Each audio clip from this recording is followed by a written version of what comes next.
दुनिया में कब क्या बदल जाए कोई नहीं कह सकता। आज हम 3 ऐसे बड़े और अचानक हुए बदलावों के डेटा और सोर्सेस को डीकोड करने जा रहे हैं जो साबित करते हैं कि चाहे वो ग्लोबल पॉलिटिक्स हो या इकोनॉमी, यहाँ कुछ भी परमानेंट नहीं है। आज के इस सफर का एजेंडा बिल्कुल साफ है। हम 3 अलग अलग लेकिन बेहद दिलचस्प घटनाओं से गुजरेंगे। एक बहुत ही हैरान करने वाला जियोपॉलिटिकल डी-एस्केलेशन, बीच समंदर में फंसी एक क्रूज शिप की मेडिकल इमरजेंसी और एक देश की बिल्कुल अप्रत्याशित आर्थिक रणनीति। तो चलिए सबसे पहले बात करते हैं उस जियोपॉलिटिकल पिवट की जिसने पूरी दुनिया का ध्यान अपनी ओर खींचा, यानी अमेरिका और ईरान का अचानक युद्ध की कगार से वापस लौटकर शांति और बातचीत की मेज पर आना। अगर हम घटनाओं की इस टाइमलाइन को देखें तो इनकी रफ्तार सच में हैरान करने वाली है। 28 फरवरी को जो ऑपरेशन एपिक थियरी एक बड़े सैन्य अभियान के रूप में शुरू हुआ था, वो 5 मई आते आते अचानक एक डिप्लोमेटिक पॉज में बदल गया। ये एक ऐसा कदम था जिसकी उम्मीद शायद ही किसी ने की थी। और अब इन दोनों देशों के बीच एक बहुत ही दिलचस्प समझौता आकार लेता दिख रहा है।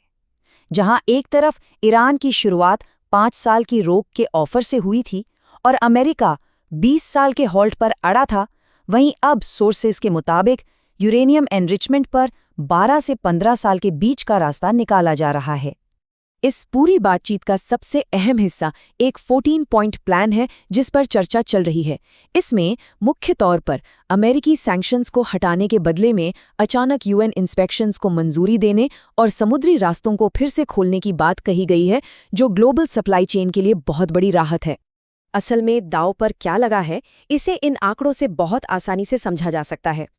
फिलहाल ईरान का 60% एनरिचमेंट लेवल वेपन्स ग्रेड यानी 90% के बेहद करीब है।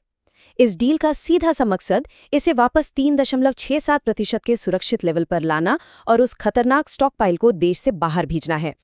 लेकिन यहाँ एक बहुत बड़ा सवाल उठता है, आखिर अमेरिका ने अचानक इस मिलिट्री एक्शन को क्यों रोका? चलिए इसके पीछे के असली कारणों को समझते हैं। इसका पहला और सबसे बड़ा कारण इस ऑपरेशन का विशाल पैमाना है।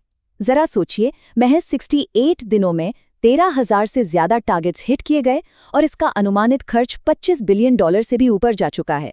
ये कोई छोटा मोटा सामरिक कदम नहीं था। और इस भारी खर्च का सीधा असर अमेरिका के घरेलू हालातों पर पड़ रहा है। 5 मई 2026 तक गैस की कीमतें औसतन $4.50 प्रति गैलन को पार कर चुकी हैं, जो आम जनता की जेब पर एक सीधा वार है और जुलाई 2022 के बाद का सबसे ऊंचा स्तर है।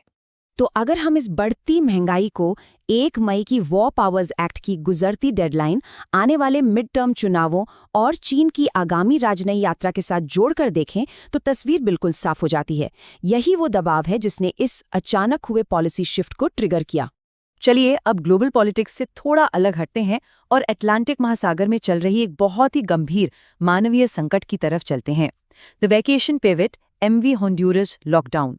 जो यात्रा मार्च में 23 अलग अलग देशों के 150 टूरिस्ट्स के लिए अर्जेंटीना के उशुआया से व्हेल और पेंगुइन देखने के एक शानदार सपने के रूप में शुरू हुई थी, वो आज अटलांटिक के बीचों बीच एक खतरनाक मेडिकल लॉकडाउन में बदल चुकी है।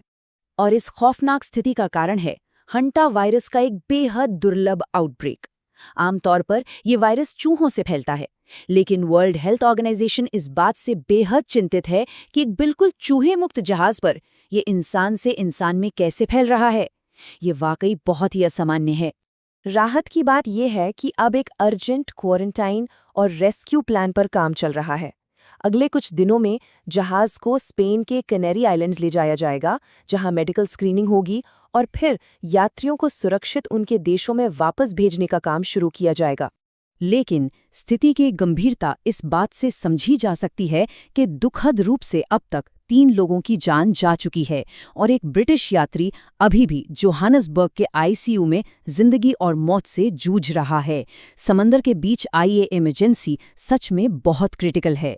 हमारे आज के इस आखिरी सेगमेंट में हम रुख करेंगे पाकिस्तान का, जहां एक भयंकर आर्थिक संकट की वजह से एक बहुत ही हैरान करने वाला ऐतिहासिक फैसला लिया गया है।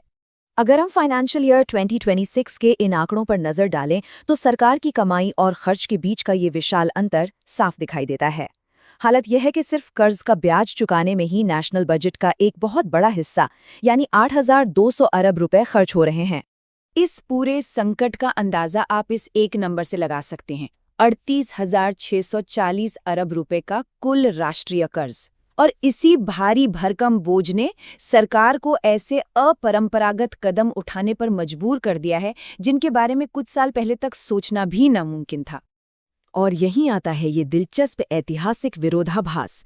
1977 में जिस शराब के बैन ने इल्लीगल माफिया और 80 के दशक के हेरोइन क्राइसिस को जन्म दिया था, आज 2026 में उसी बैन को पलटा जा रहा है। डूबती अर्थव्यवस्था को बचाने के लिए अब लीगल एक्सपोर्ट्स को फिर से शुरू किया गया है।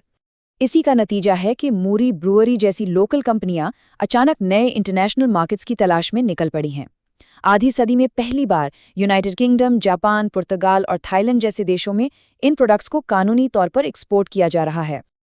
आज के हमारे इन सभी सोर्सेस का निचोड़ यही है कि चाहे वो न्यूक्लियर डिप्लोमेसी हो, बीच समंदर का कोई मेडिकल क्राइसिस या फिर किसी देश की आर्थिक मजबूरी, यह दुनिया कितनी तेजी से अपनी दिशा बदल सकती है, इसका अंदाजा लगाना बहुत मुश्किल है। तो अब सोचने वाली बात यह है कि अगला ऐसा कौन सा अप्रत्याशित बदलाव है जो हमें हैरान करने वाला है।